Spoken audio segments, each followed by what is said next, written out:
भाई इस वीडियो में हम रिफ्लेक्सिव रिलेशन को बहुत बारीकी से समझेंगे।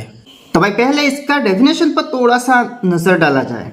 ए be a set and R be a relation on A, that is relation such that A to A, then R is called a reflexive relation if A comma A belongs to R for all या फिर for every A belongs to ए।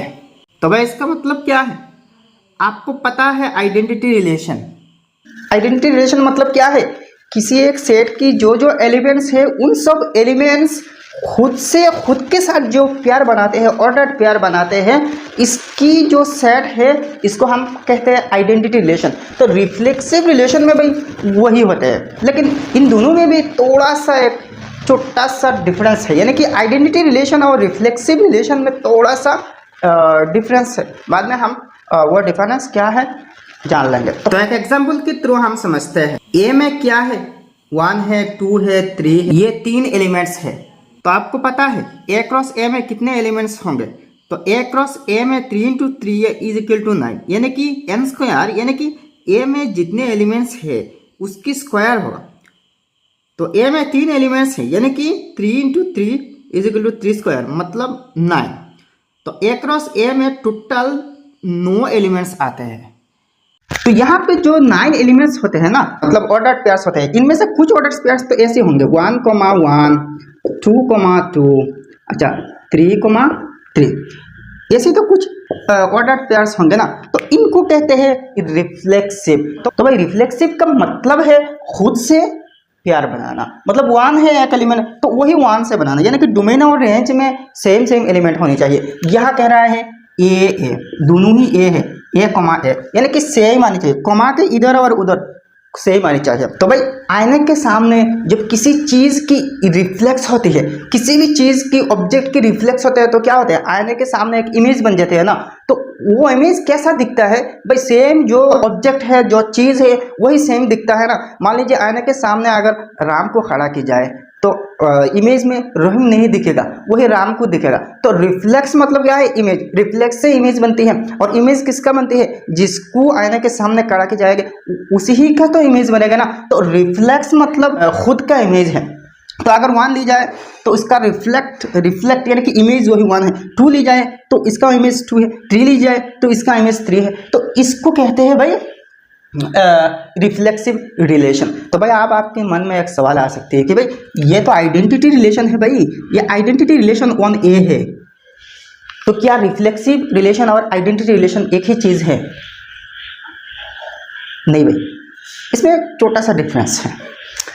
ये जो identity relation है ना, इसमें सिर्फ वही elements ही आने चाहिए। मतलब यहाँ जो 9 एलिमेंट्स होंगे ना ए क्रॉस ए में, 9 एलिमेंट्स में से सिर्फ ये जो 3 पेयर्स है, यानी कि इसको कहते हैं डायगोनल एलिमेंट्स, डायगोनल पेयर्स, ठीक है। अगर इनसे जो पेयर बनेंगे, 9 पेयर्स बनेंगे मैट्रिक्स सिस्टम में, यहाँ पे लिखे जाए तो यहाँ जो डायगोनली जो 3 एलिमेंट्स होंगे, देखिए कैसे।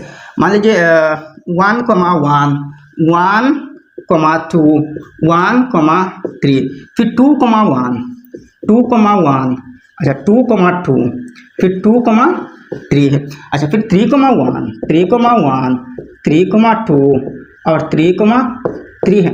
ये भाई मैट्रिक्स सिस्टम में जो ए क्रॉस ए का टोटल एलिमेंट्स है, पेयर्स, ऑर्डर्ड पेयर्स है, इनकी रिप्रेजेंटेशन है। तो यहाँ जो डायगोनल है ना, ये डायगोनल देखिए, ये जो डायगोनल है इसको कहते हैं डायगोनल पेयर। तो ये जो डायगोनल पेयर्स है ना, ये होते हैं आइडेंटिटी रिलेशन।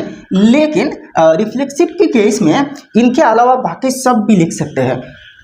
बात समझिए, आइडेंटिटी रिलेशन के केस में सिर्फ इन डायगोनल पेयर्स आएंगे, लेकिन रिफ्लेक्सिव रिलेशन के केस में इन सब आ सकते हैं। मतलब ये जो 9 पेयर्स है, 9 ऑर्डर्ड पेयर्स है, इनमें से सब के सब आ सकते हैं, लेकिन इन सब होना जरूरी है।